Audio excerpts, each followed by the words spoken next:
3, 2, 3, 5 y 10 megapíxeles en un futuro, o ya están saliendo cámaras de 6 megapíxeles y hasta 12 megapíxeles bastante comerciales. Y hay cámaras en formato 16:9 de 720 y 1080p. También hay cámaras de 4K, que es el nuevo estándar de televisión, y esas cámaras, aunque no son muy comerciales ahora, tienen 8 megapíxeles con la característica que pueden llegar hasta 30 cuadros por segundo. Otras cámaras como las de 5 y 10 megapíxeles usualmente están limitadas a hasta 15 o 10 cuadros por segundo.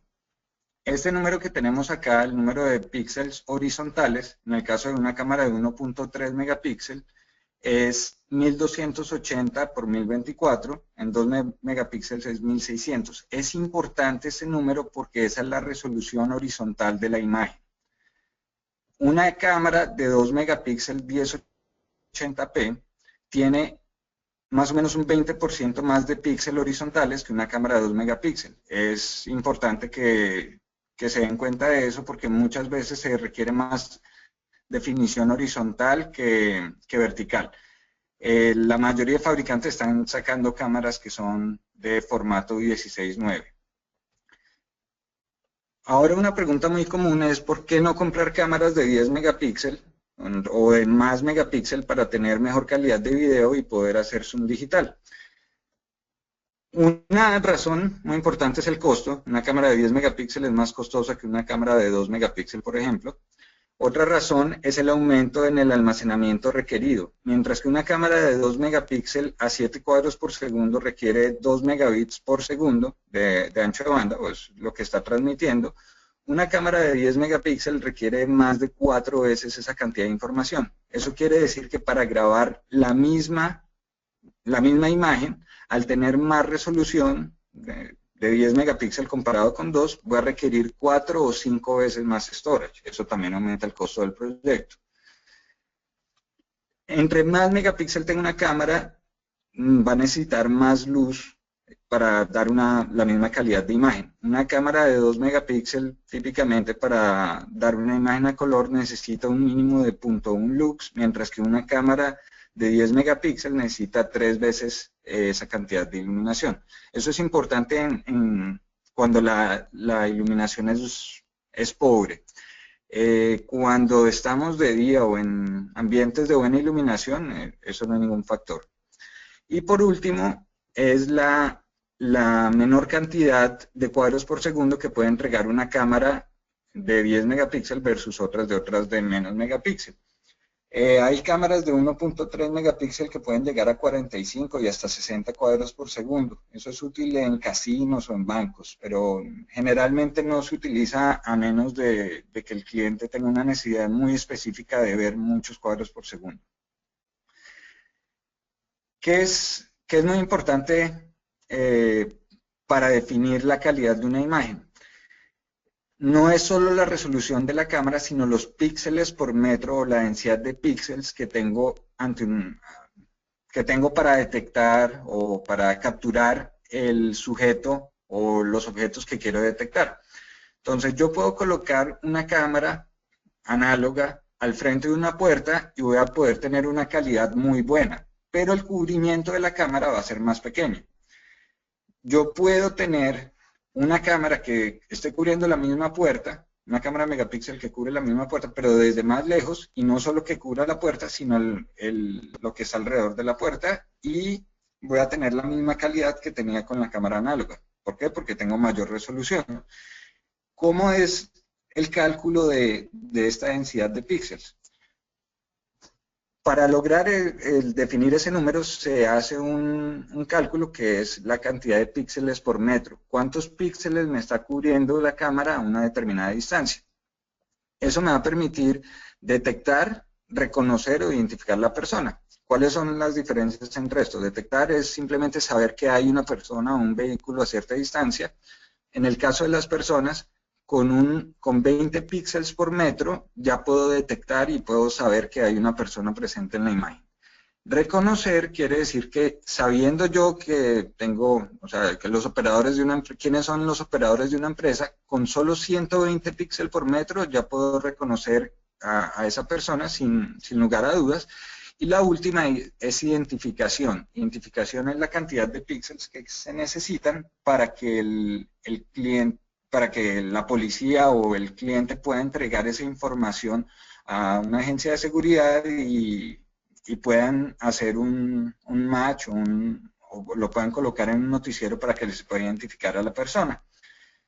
Para licencias de vehículos o placas de vehículos, aproximadamente se requieren 120 píxeles por metro, que es más o menos la calidad que tenemos acá. En este caso, esta es la calidad que necesitamos para identificación. Reconocimiento está entre estas dos y definitivamente detección, como lo podemos ver en esta imagen, podemos detectar a una persona que está a esta distancia con una cámara de 2 megapíxeles y esta es la calidad, al hacer zoom digital, esta es la calidad que vamos a tener. Podemos reconocer a esa persona a esta distancia y esta es la calidad que tenemos al hacer zoom. Y esta es la calidad que tenemos cuando la persona está bastante cerca de la cámara. Definitivamente eso se puede entregar a la policía y tiene suficiente información para correrlo contra una base de datos de fotos o para presentarlo en televisión, en cualquier lugar que lo requieran hacer. Ahora vamos a hablar de cómo hacer el cálculo. Los píxeles por metro se determinan haciendo la división entre la resolución horizontal de la cámara. Entonces, volviendo al caso de la cámara de 1080p o 2 megapíxeles, son 1920 píxeles horizontales que tengo disponibles.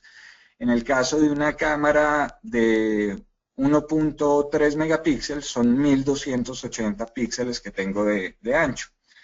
Eso lo dividimos sobre el ancho de la imagen a la distancia que está el objeto. Entonces, ese ancho de la imagen no depende de diferentes factores, pero es diferente tener un lente de 4 milímetros a tener un lente de 8 milímetros, porque uno va a tener mayor ángulo que el otro. Hay un software que está disponible en el web en www.jvsg.com, que es un software que permite hacer diseños de sistemas de cámaras. Es bastante completo, vale la pena que le den una mirada, pero en este caso vemos que tiene 3 zonas. La primera zona es donde se puede lograr identificación, la segunda zona se logra reconocimiento y al final es detección. Al variar el ángulo, varía el ancho de la imagen en ese punto. De nuevo, esos son los valores que necesitamos. Un ejemplo de cómo hacer el cálculo es, por ejemplo, en esta estación de metro, la persona está aproximadamente a 10 metros de distancia de la cámara, pero esa no es la distancia que nos importa. La que nos importa es qué tan ancho es la imagen a esa distancia. Aproximadamente en este caso, el ancho de la imagen son 20 metros a la distancia de la persona que está con la camisa blanca. La resolución o los píxeles por metros que tenemos es 1920 píxeles de ancho total, dividido entre los 20 metros de ancho, nos da una resolución de 96 píxeles por metro. Acá también tenemos, o sea, esto me permite casi que reconocer a la persona cuando hago un zoom óptico. En este ejemplo tenemos un aeropuerto y a la distancia que está el avión, el ancho que cubre la imagen son aproximadamente 30 metros. Una cámara de 2 megapíxeles tendrá una resolución de 64 píxeles por metro, una cámara de 1 megapíxel 43 y una cámara análoga de 640 por 480 va a tener unos píxeles por metro de 21. Esa va a ser la cantidad de píxeles que tengo a esa distancia. Lo que esto nos indica es que la cámara de 80p de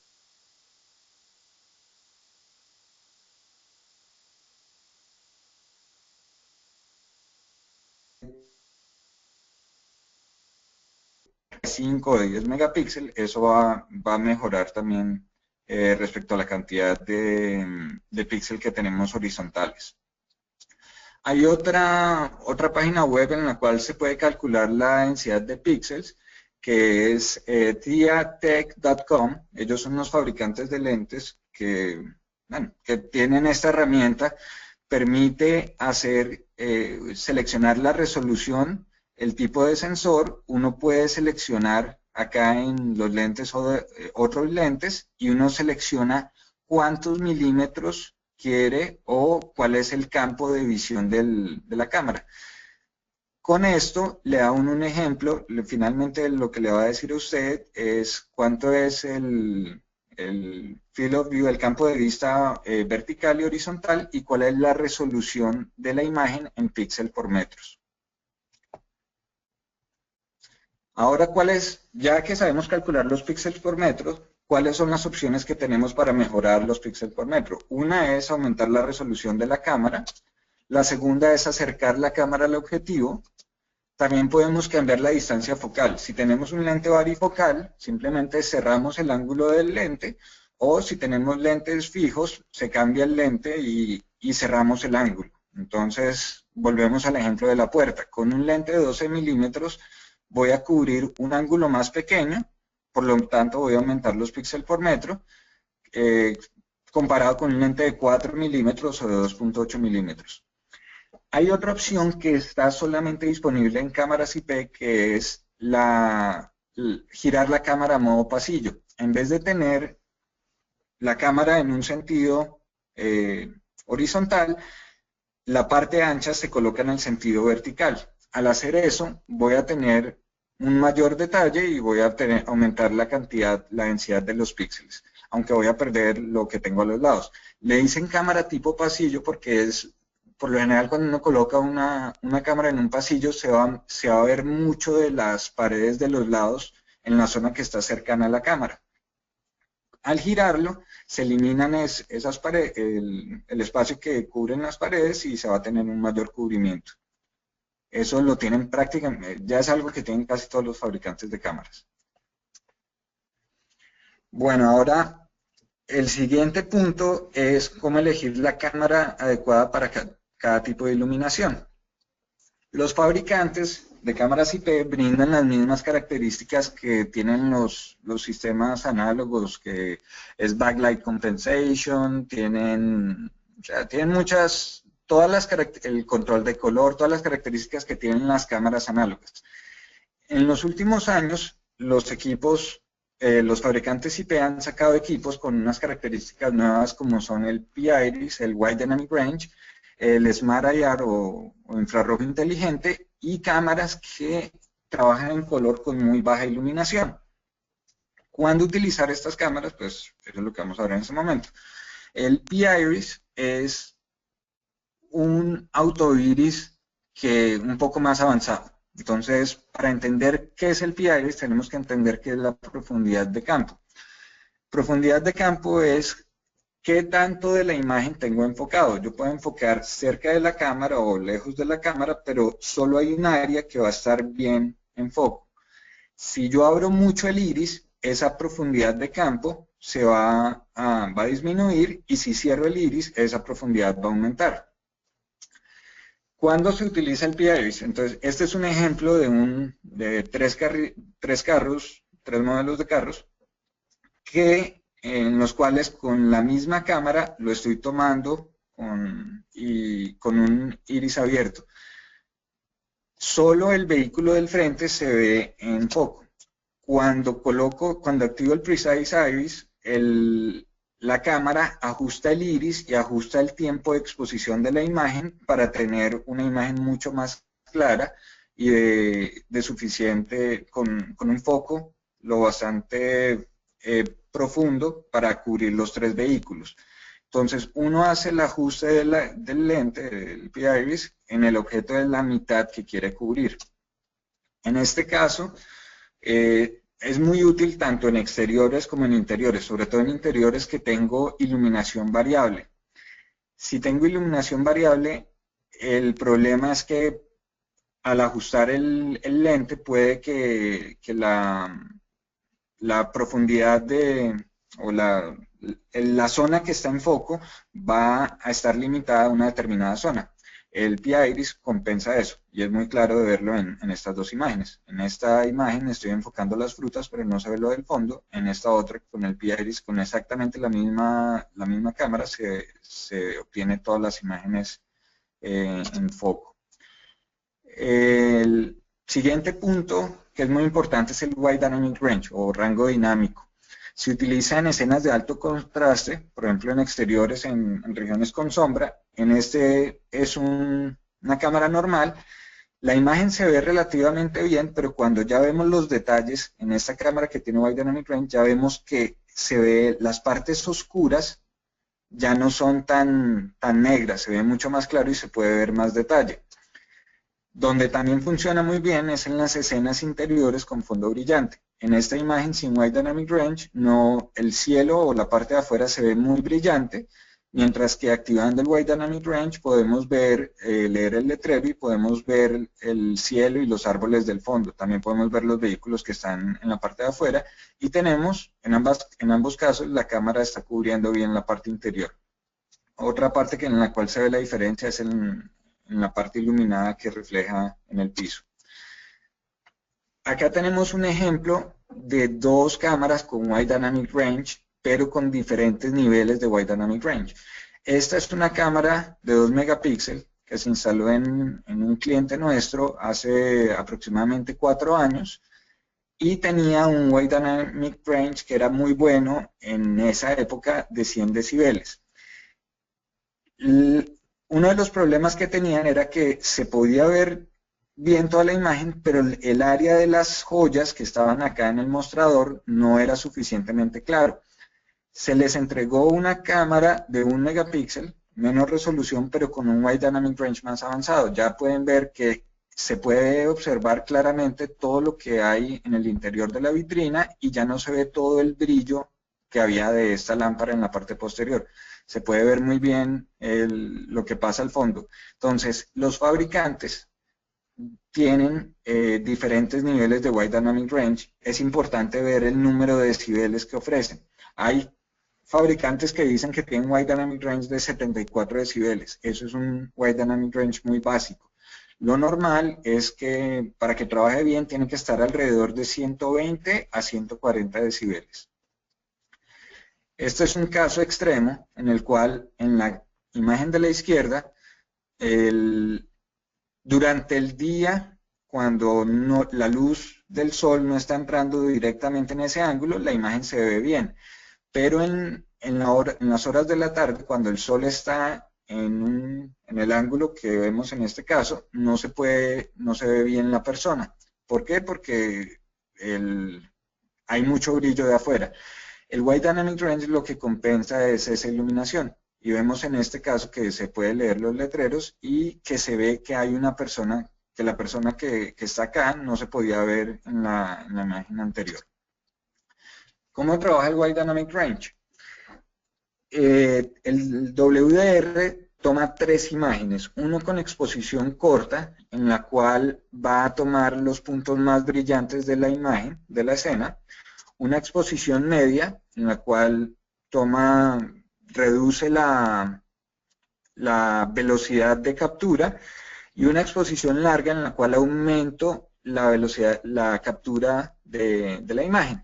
En ese caso, las partes brillantes se van a saturar y no voy a ver absolutamente nada, pero las partes oscuras van a tener más tiempo de alimentar el sensor y van a poder dar una buena calidad. El DSP o el procesador digital de imágenes combina las 3 señales y va a entregar una imagen en la cual podemos ver las partes de afuera, la imagen de afuera, podemos ver las partes medias de intensidad media y podemos ver también la parte, los detalles de las personas. El infrarrojo inteligente es otra tecnología que mejora la calidad de las cámaras que tienen infrarrojo, especialmente cuando se está cubriendo un cuarto y el objetivo o un hall o una puerta y la persona se está acercando hacia la puerta. En este caso la persona está lejos y podemos ver una imagen con muy buena iluminación alrededor del cuarto completo. La persona se acerca y el infrarrojo comienza a disminuir la potencia. Ya no tengo la misma potencia porque la persona está más cerca, y si mantuviera la misma intensidad se vería muy blanco. El problema que tengo es que el fondo se va a poner un poco más oscuro, pero el fondo no es realmente importante. Lo que me interesa es ver el detalle de la persona. Finalmente, cuando la persona está bien cerca de la cámara, el fondo ya está más oscuro, pero el nivel de infrarrojo es apenas el suficiente para entregar el mejor detalle posible del sujeto que está al frente de la cámara. En este caso es mucho más obvio las ventajas que tiene el infrarrojo inteligente. A 5 metros se ve bien la persona, pero cuando la persona está a 1 metro se ve completamente blanco, no se ve ningún detalle. Con el Smart IR encendido o el infrarrojo inteligente, la persona se va a ver muy claramente, así esté cerca, se va a perder el fondo, pero lo que me interesa es ver los detalles de la persona. Entonces, hay una solución para esos casos en los cuales se está cubriendo una puerta y no se logra ver buen detalle en la noche cuando el infrarrojo está encendido. Por último, están las cámaras que trabajan en baja iluminación a color. Eso es muy útil, por ejemplo, en un lugar en el cual yo no necesito ver el detalle de la persona, pero necesito saber cómo la persona está vestida o saber el color del vehículo que está entrando. En ese caso, lo que hacen los fabricantes es extender la exposición del sensor. Entonces, al aumentar la exposición, van a capturar mayor color, así la cantidad de luz sea muy pobre, y van a entregar una imagen con colores reales. ¿Cuál es el problema? El problema es que si el sujeto o el objeto se mueve muy rápido, se va a crear un efecto fantasma.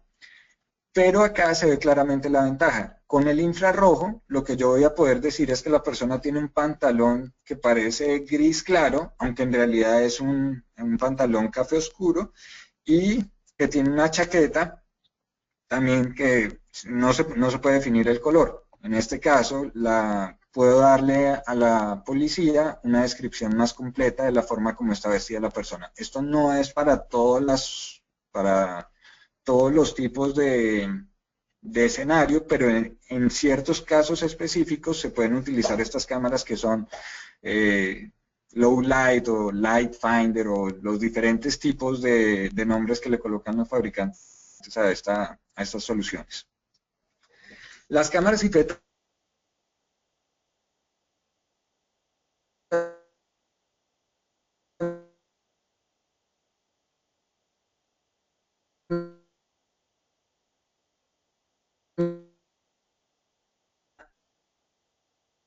se enfoca automáticamente. Enfocar una cámara de muchos megapíxeles es más complicado que enfocar una cámara análoga, por lo que hay más detalle y toca hacerlo con más cuidado. Sobre todo para cámaras de difícil acceso, esta es una opción muy interesante. La cámara vale un poco más, pero en realidad el tiempo que ahorra es bastante grande y es una alternativa que para ciertos clientes va a ser muy valiosa, porque no se requiere ni de escaleras o andamios para llegar al techo por ejemplo, en este caso de un aeropuerto, sino simplemente se instala la cámara, se apunta hacia la zona que se quiere cubrir y remotamente se puede efectuar el autofoco. Se puede hacer también foco manual o se puede seleccionar una área específica que uno quiere enfocar. Es bastante práctico y es muy útil. El costo es un poco más alto, pero en muchos casos se justifica la inversión. Hay cámaras panorámicas de algunos fabricantes que cubren 180 o 360 grados con una calidad bastante alta. Hay cámaras hasta de 40 megapíxeles que funcionan muy bien en áreas abiertas, porque a diferencia de las PTCs no va a tener un punto muerto. Complementa en algunos casos las PTCs porque como todos sabemos el problema de las cámaras pan tilt zoom es que cuando hago foco en una zona específica estoy perdiendo el resto de la imagen. En esta cámara yo puedo hacer un zoom digital, voy a tener una calidad relativamente buena y voy a tener de todas formas la grabación completa de lo que está pasando en el resto de la imagen. Hay cámaras fisheye o ojo de pescado que gracias a la resolución megapíxel me permiten entregar información de 360 grados. O sea, no voy a tener ningún punto ciego.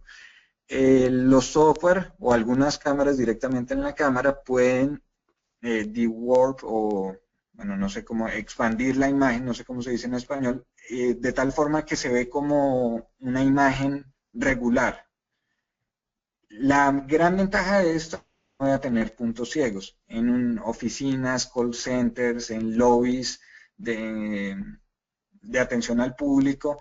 Es muy útil utilizar esto porque aunque no da el detalle completo de todo lo que está pasando, es una buena cámara de overview. Entonces estamos haciendo muchos proyectos en los cuales se utilizan estas cámaras en el interior para tener un cubrimiento total de una oficina o de un warehouse pequeño, de una bodega pequeña, y se colocan cámaras de alto detalle en las entradas. Entonces yo puedo tener el detalle de lo que está cargando la persona o de la cara de la persona y puedo tener una imagen completa de lo que está pasando alrededor de ellos gracias a estas cámaras. Hay cámaras térmicas que han bajado muchísimo de precio. En este caso, en la parte superior izquierda, vemos una imagen, la misma imagen que tenemos al lado derecho, de una persona que está camuflada. No hay forma de ver a la persona porque está quieta y está vestida de una forma que no permite identificarlo del fondo de la vegetación. La misma cámara, una cámara térmica en la misma posición va a capturar no el color de la imagen, sino el calor de la persona y de los objetos que están en la imagen. Y uno no puede esconder, uno no puede camuflar el calor. Entonces estas cámaras son muy útiles no para identificar a la persona, sino para detectar el objeto y se puede reconocer si es un vehículo o si es una persona. La tecnología de cámaras térmicas es diferente a la tecnología de night vision o visión nocturna, que lo que hace es amplificar la luz que está disponible y lo presenta generalmente con colores verdes. Una cámara térmica lo que detecta de nuevo es el calor de la persona. Hay cámaras especiales para placas de vehículos. Estas son cámaras, la cámara de más alta resolución que tenemos en este momento es una cámara de 3 megapíxeles que las imágenes que entrega son en blanco y negro. Necesita placas reflectivas, pero no importa la velocidad que vaya el vehículo, hasta 180 kilómetros por hora, va a poder entregar el número de licencia, el license plate del vehículo. No lo detecta, o sea, no hace el reconocimiento de caracteres, pero se puede entregar esa imagen a un software de reconocimiento de caracteres y ese software se va a encargar de hacer el análisis del número de licencia. Bueno, cambiando ya de tema, vamos a hablar de cuál es el sistema adecuado cuando tenemos un NVR o si tenemos la posibilidad de utilizar un servidor y un software. Por lo general, IP durante mucho tiempo requería un software y un servidor. Los NVR eran bastante limitados y eran muy costosos. Entonces, muchas veces era mejor comprar un computador o un servidor e instalar el software.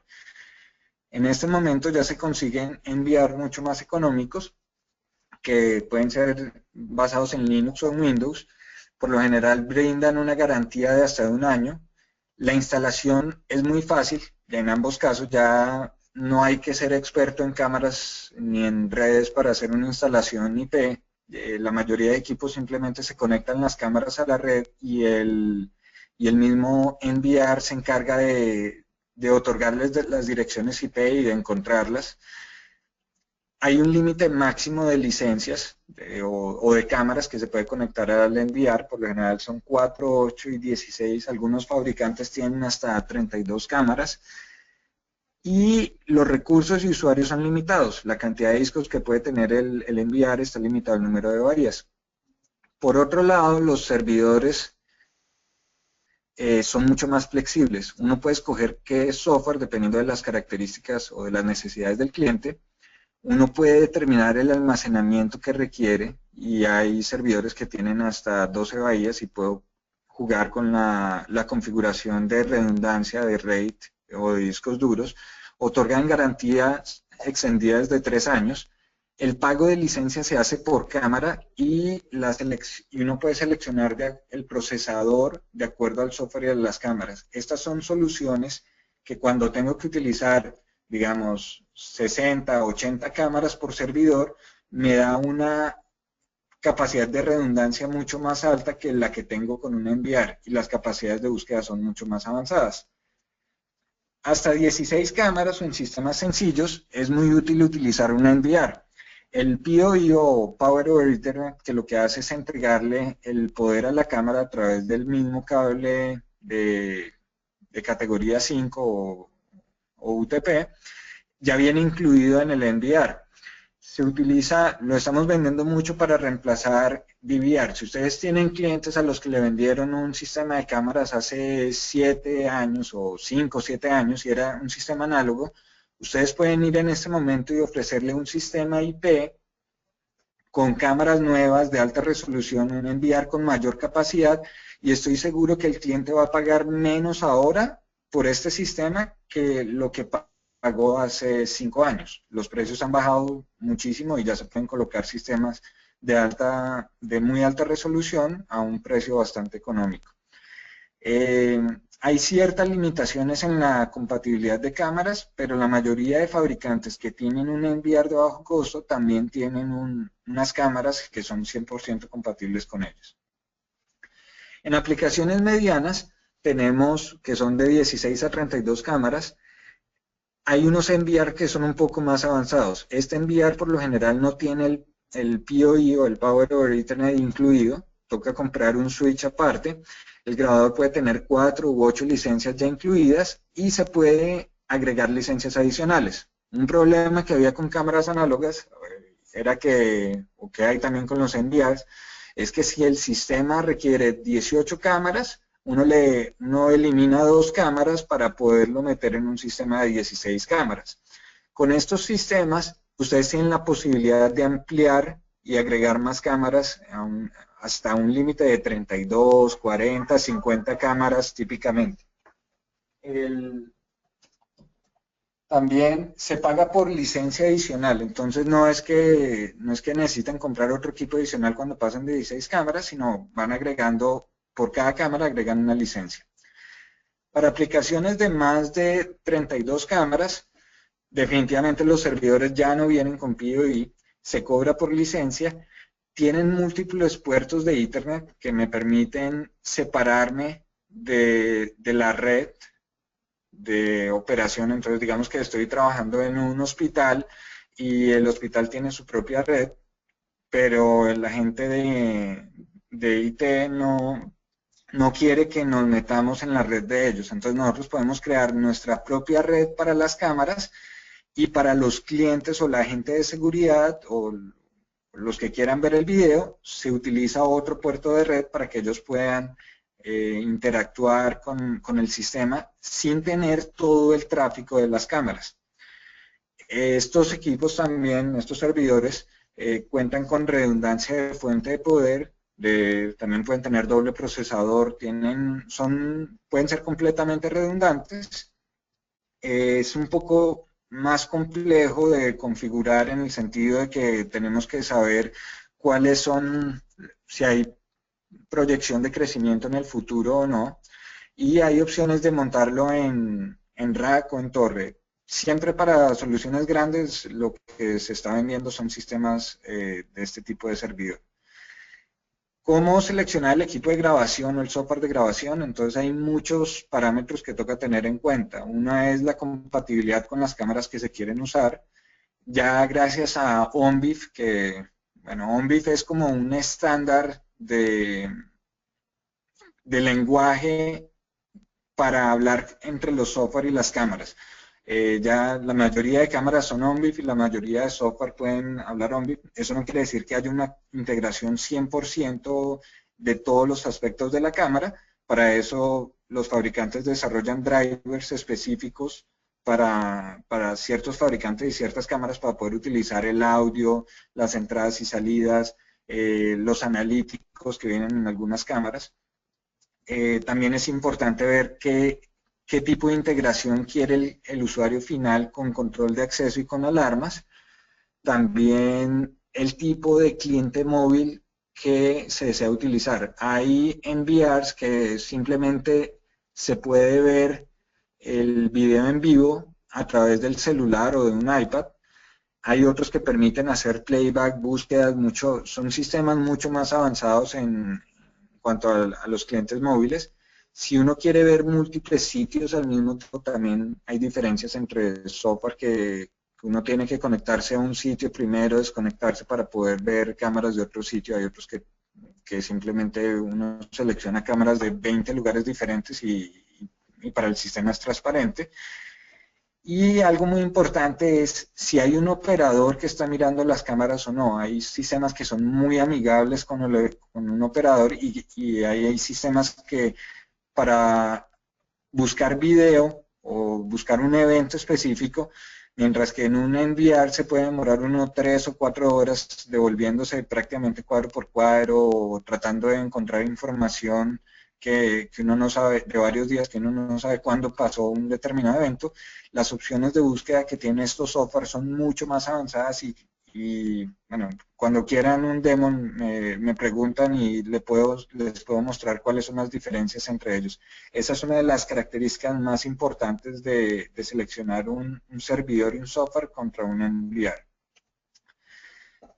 Hay que tener en cuenta que el workstation para decodificar video IP o para decodificar cualquier imagen megapíxel tiene que ser más avanzado que lo que se tenía en video análogo.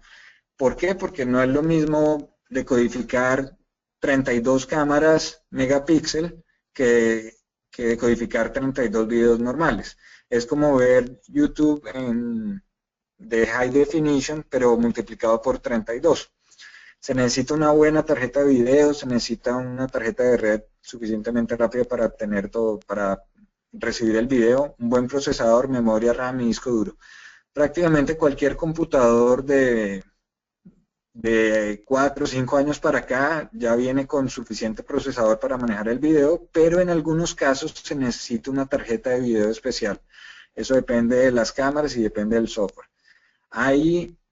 Hace muchos años en video análogo se utilizaban lo que eran matrices análogas, en la cual yo tenía las entradas de video y yo tenía múltiples monitores en los cuales yo podía mostrar esas cámaras y lo administraba a través de la consola de la matriz de video.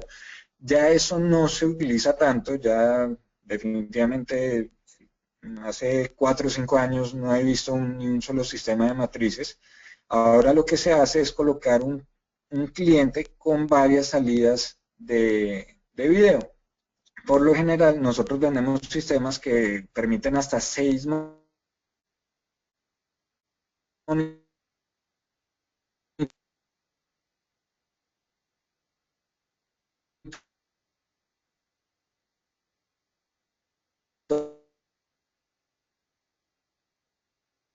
con soluciones anteriores. Ahora vamos a ver un poco de opciones de almacenamiento y administración de video. Esto ha cambiado en los últimos años, ya que hay servidores que llegan hasta 12 bahías dentro del mismo equipo. Antes, cuando se quería administrar grandes volúmenes de información, estábamos limitados. Hace 4 años, el disco duro más grande que estaba disponible era el de 2 terabytes. Ya se consiguen discos hasta de 8 terabytes. Estos servidores vienen con controladores redundantes, con redundancia de fuente de poder, y se logra tener en un solo servidor hasta 96 terabytes.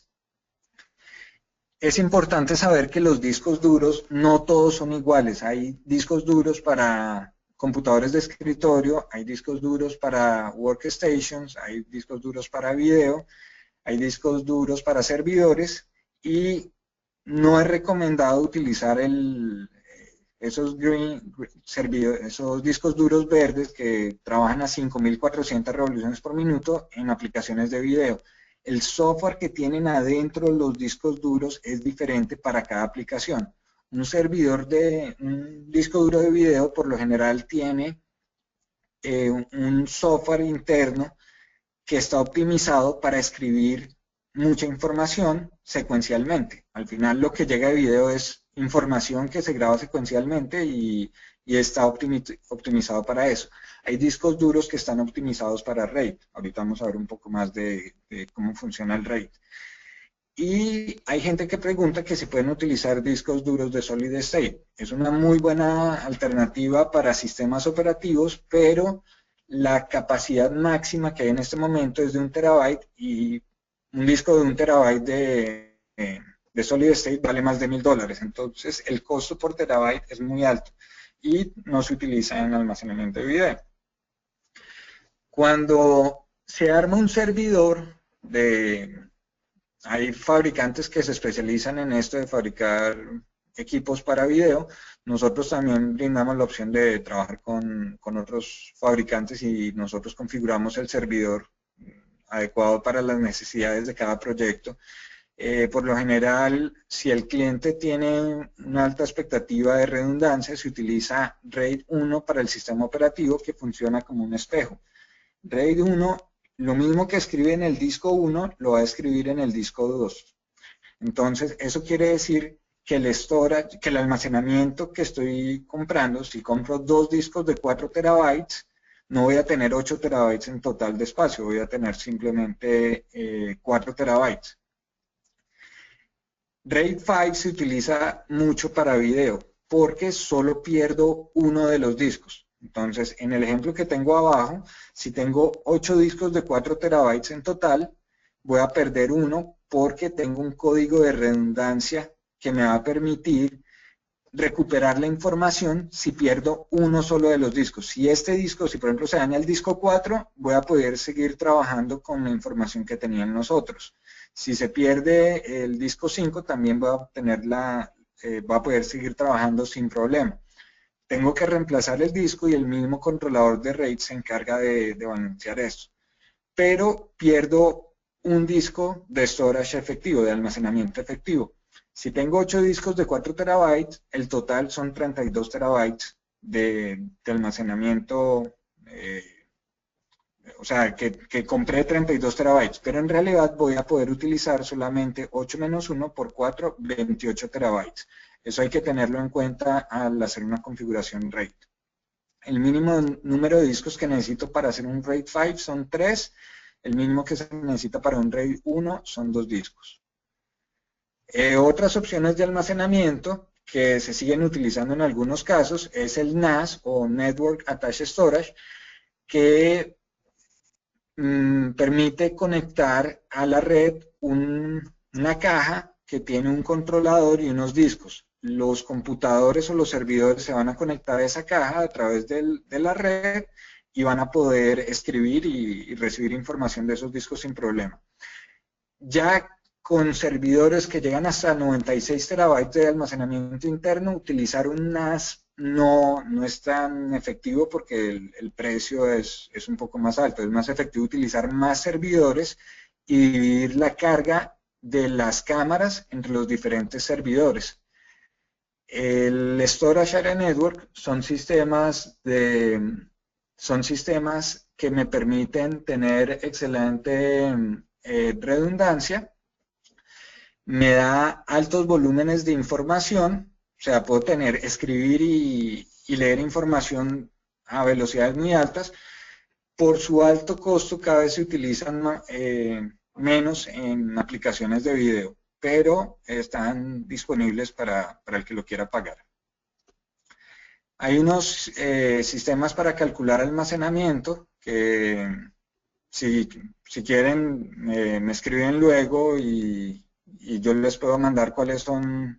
Hay 2 o 3 opciones que son bastante buenas, en las cuales uno describe cuántas cámaras va a tener de ciertos megapíxeles, cuántos cuadros por segundo, cuánto motion va a tener, cuánto movimiento va a tener, cuántos días quiere grabar y él le dice a uno cuál es el total de almacenamiento que va a requerir.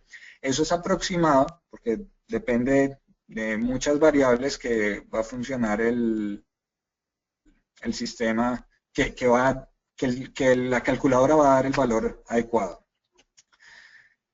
Finalmente, el último tema va a ser las opciones de alimentación y transmisión que tenemos en sistemas IP.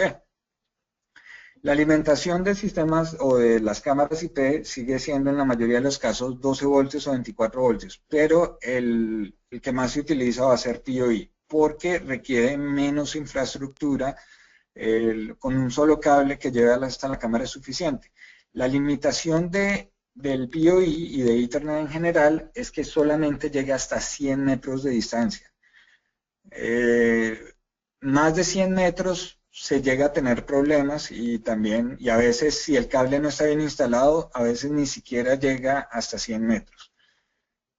Otras opciones cuando se requiere más de esa distancia es utilizar cable coaxial o utilizar par de cobre o utilizar wireless o fibra óptica.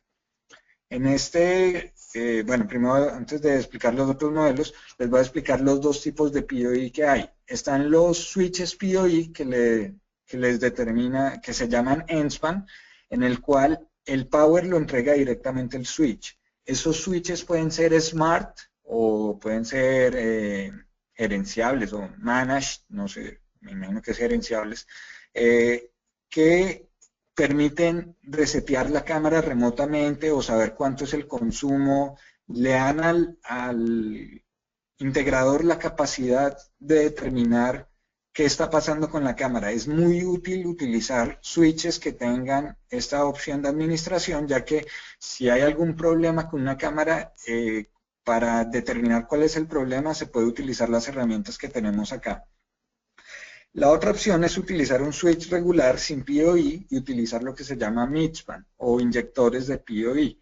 Estos inyectores a veces pueden entregar hasta 60 vatios o 30 vatios dependiendo de la configuración, si es PoE Plus o PoE de 60 vatios. Eso es para cámaras PTZ que tengan un consumo más elevado. Acá tenemos las diferentes opciones de administración. Tenemos las cámaras que se pueden conectar por Ethernet, que puede ser cable de categoría 5E o categoría 6. Como dijimos antes, la distancia máxima son 100 metros. El ancho de banda puede ser 100 megabits o 1 gigabit y es el medio estándar. Las otras opciones son wireless y fibra óptica, que es lo que se utiliza normalmente para cualquier tipo de red IP. Con wireless puede ser de 2.4 y 5.8 gigas y dependiendo de la antena, dependiendo de si es línea vista o no, el alcance puede ser hasta de 2 kilómetros en algunos casos. El ancho de banda varía de acuerdo a la instalación y puede llegar hasta 25 megabits por segundo típicamente. Hay sistemas que entregan más ancho de banda, pero es difícil mantener una conexión estable de muy buena calidad a más de 25 megabits por segundo. La fibra óptica puede ser multimodo o monomodo. La multimodo llega hasta 2 kilómetros. La monomodo con unos transceivers que son caros y pueden llegar hasta 40 kilómetros. Requiere alimentación remota y se puede tener anchos de banda hasta ahí me equivoqué, ahí es hasta 10 gigabits por segundo. Las dos opciones que más les quiero hablar son cable coaxial y par de cobre. Muchos clientes ya tienen un cable coaxial instalado y eso se puede utilizar mucho en casinos o en hospitales en los cuales llegar con un nuevo cable va a ser bastante complicado o muy costoso. Entonces se pueden colocar unos transceivers que convierten tanto el Ethernet, la señal de datos, como el PoE, lo pueden transmitir por el mismo cable coaxial. De acuerdo a la distancia del cable, como al haber más distancia y más resistencia del cable, entonces el consumo de la cámara al final se ve afectado. Estos sistemas de conversión de Ethernet a coaxial son muy útiles cuando se hacen conversiones de análogo a IP. El par de cobre se puede utilizar en categoría 3 o superior, puede transmitir las cámaras hasta 500 metros por un simple par de cobre, también transmite la alimentación. Estos equipos hacen el sistema más costoso, pero son muy útiles cuando se requieren distancias grandes o cuando ya el sistema está instalado. En estas curvas, estas son las curvas de potencia máxima. En coaxial, por ejemplo, puedo tener 50 vatios y con 50 vatios puedo llegar hasta 50 metros con un cable de los baratos de cable de televisión por cable. Con el cable RG59, que es el que se utiliza típicamente, a 30 vatios puedo llegar hasta 300 metros. Y si la cámara es una cámara regular, que por lo menos una cámara regular consume 7, 8 vatios, con un cable típico puedo llegar hasta 1500 metros. Cuando utilizo el ITEL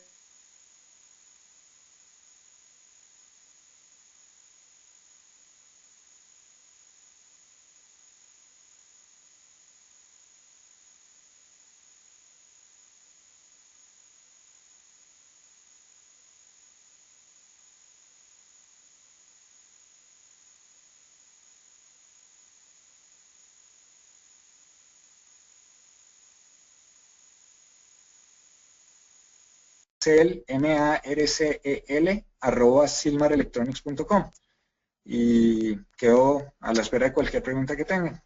Claro, Marcel, muchísimas gracias. Mucho interés de parte de nuestros asistentes y ya voy entonces a empezarte a enviar las preguntas por orden de llegada. Ahí te debió haber llegado la primera pregunta de Henry Pucci. Ok. Espera que se me puso muy pequeño.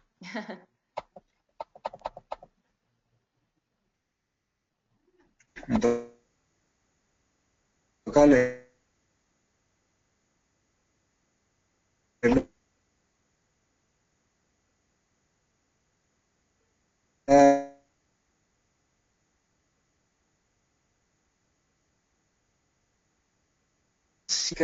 El, hay diferentes fabricantes. Yo les el link de ese en particular es exact.com/calculator.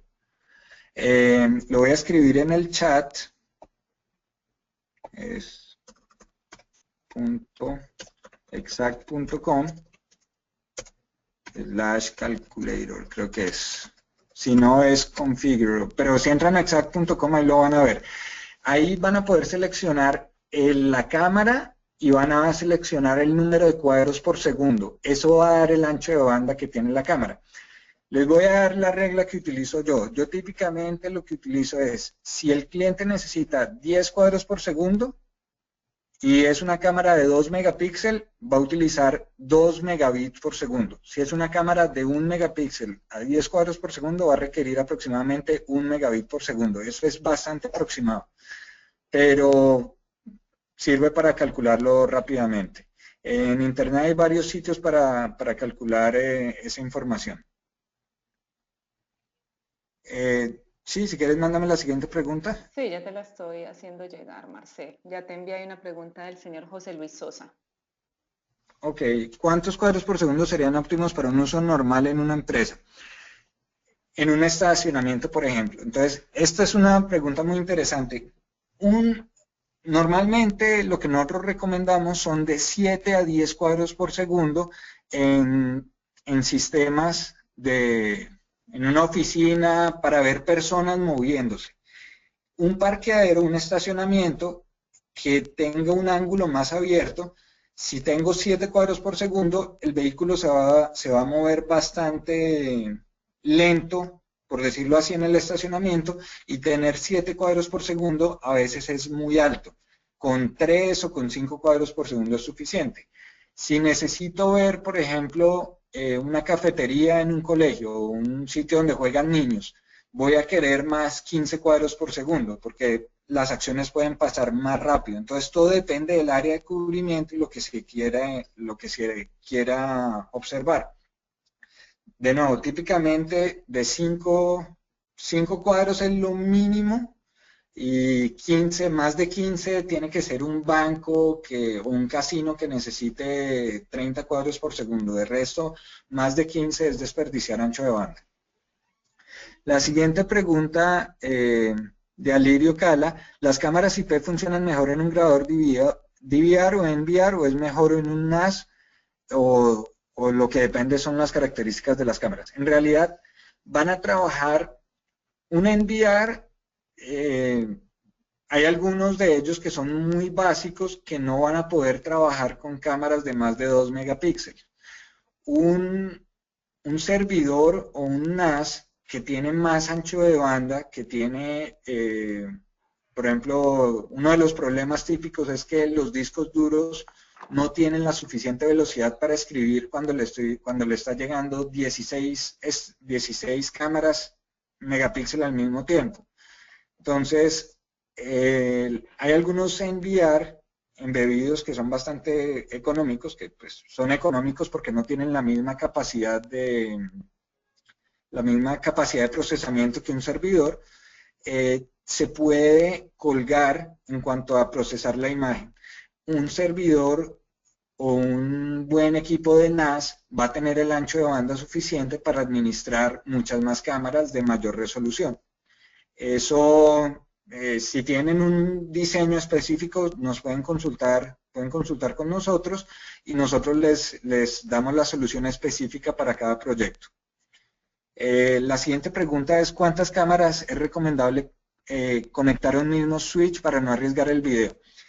Los switches, cuando ustedes entran a ver el datasheet, la hoja de especificaciones de un switch, él va a decir una cosa que se llama backplane speed. El backplane speed es la velocidad que tiene internamente el switch para administrar video. Entonces, ¿cómo saber que un switch tiene la suficiente velocidad?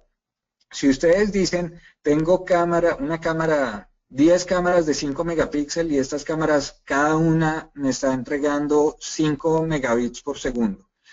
Entonces, si tengo las 5 cámaras, las 10 cámaras, perdón, de 5 cada uno, el total que va a entrar son 50 megabits por segundo. Y esa información va a salir hacia el enviar.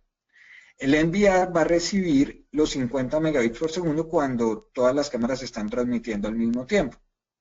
Entonces, al llegar esa información al DVR, al enviar, el enviar tiene que procesarlo. El switch va a manejar los 50 de entrada y los 50 de salida. En total, el backplane speed es todo lo que entra más todo lo que sale simultáneamente. Los switches, un switch de 3 años para acá, prácticamente todos tienen suficiente velocidad para manejar si es de 16 puertos, va a poder manejar 16 cámaras de 10 megapíxeles sin problema. Los switches muy baratos, o sea, switches que valen un switch POV de 8 canales de $100, va a tener ciertas limitaciones en el ancho de banda. Eso depende de las especificaciones. Por lo general, un switch tiene un backplane speed en algunos casos, de 5 gigabits por segundo, de 15 gigabits por segundo, eso depende de cada switch, pero lo que tienen que ver es el backplane speed. La siguiente pregunta es, ¿cómo se realiza la alimentación por medio de coaxial para alimentar la cámara? ¿Es con algún transceiver? Sí, se necesita un transceiver para poder transmitir los datos y el power a través del cable coaxial. Esos transceivers, bueno, les voy a dar un precio más o menos estimado, valen entre $200 el transmisor y $200 el receptor. Entonces, no es la solución más económica, pero si ustedes ya tienen un parqueadero que tiene cable coaxial pasado por un tubo y no se quieren arriesgar a sacar el cable coaxial, de pronto lo más barato es utilizar esos transceivers para transmitir la información de la cámara IP. La siguiente pregunta es recomendable la transmisión de data y energía por coaxial para clientes que ya tienen una plataforma análoga?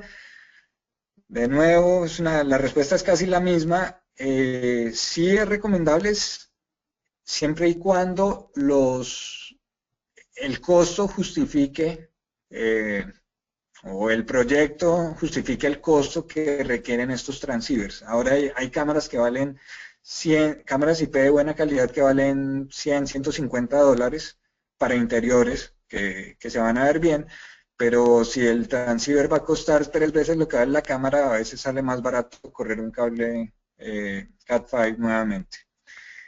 La siguiente pregunta de Joalmo Cubas, si la función de PIRS está en cualquier cámara IP o solo en algunas cámaras, o en algunas marcas. Depende algunas marcas lo tienen y no son todas las cámaras IP. Entonces, por ejemplo, hay fabricantes que en ciertos modelos colocan lente P-Iris y el P-Iris o P-Iris en español.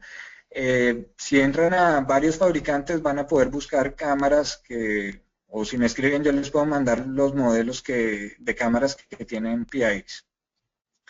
La siguiente pregunta de César Arroyo, ¿conviene montar la tecnología IP sobre una LAN ya montada? ¿Qué tanto satura la red? O si es recomendado montarla en una red diferente. Por el costo de los switches PoE, que ya estamos hablando que un switch PoE de 24 puertos no vale más que se pueda administrar y que se pueda manejar remotamente, no vale más de $500 a precio de dealer o digamos $700 MSRP, se justifica hacer una red independiente. ¿Por qué? Porque siempre que hay un departamento de IT, a menos de que ustedes tengan una muy buena relación con ellos, en el momento que ustedes agreguen las cámaras y haya un problema, el departamento de IT les va a comenzar a preguntar qué fue lo que hicieron ustedes. Y puede que no sea problema de ustedes, pero los van a involucrar.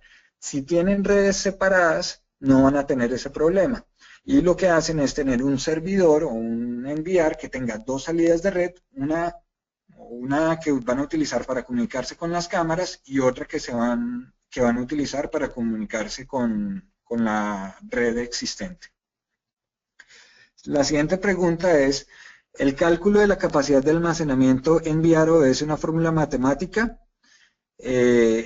Es decir, ¿qué cálculo realizan internamente los calculadores de almacenamiento que nos muestran en Internet los diferentes fabricantes? Sí, la forma de calcular eso es cuánta información me llega de una cámara específica por minuto, entonces, o por segundo. Entonces, si me llega 1 megabit por segundo, y valga aclarar que estamos hablando de bits, no bytes, si me llega 1 megabit por segundo, aproximadamente va a ser como 120 kilobytes por segundo. Entonces, si quieren saber cuánto necesita de almacenamiento para una hora, multiplica esos 120 kilobytes por segundo por 3600. ¿Por qué 3600? Porque en una hora hay 3600 segundos. Entonces, 120 por 3600 les va a dar aproximadamente, no sé, 500 kilobytes. En un día lo multiplican por 24. Entonces, 500 kilobytes por 24 les va a dar 505 megas, les va a dar 12 gigas. Sí, les va a dar 12 gigas por día por cámara. Si tienen 16 cámaras, lo multiplican por el número de cámaras y así sucesivamente. Entonces, depende del ancho de banda que entregue la cámara en ese momento. Si la cámara la tienen por motion detection, entonces ahí ajusta uno. Si, por ejemplo, la tienen motion detection en un banco, el banco está abierto 8 horas al día. Entonces, ¿cuánto va a grabar al día? Va a grabar 8 horas y en vez de hacer el cálculo por día de 24 horas, lo hacen con solo 8 horas. Si quieren, me escriben les voy a escribir mi email acá en el chat y el que tenga, si quieren después les escribo con más calma la respuesta a eso y les mando la fórmula. Ya les escribí por el chat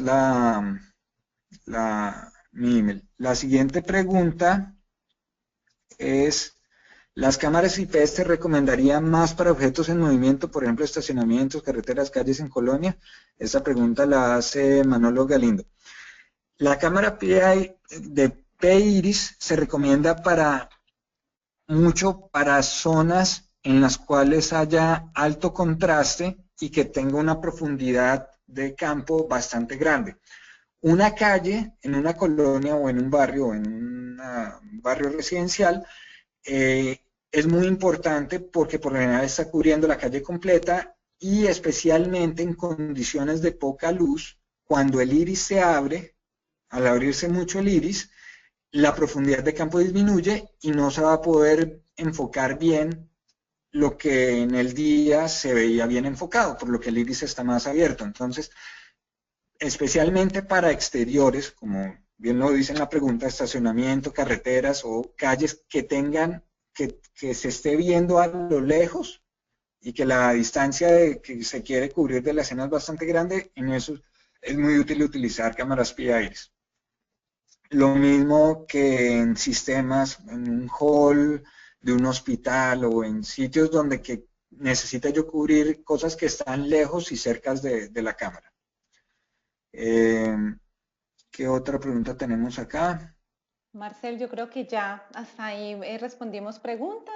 Ya les pasé su Bueno. dirección de correo electrónico en caso de que tengan alguna inquietud adicional. Sí se quedaron por responder algunas preguntas, pero ya creo que hemos resuelto la mayoría de ellas para también tener pues un poco de respeto por el tiempo que habíamos programado también para el webinar, tu tiempo y el tiempo de los asistentes.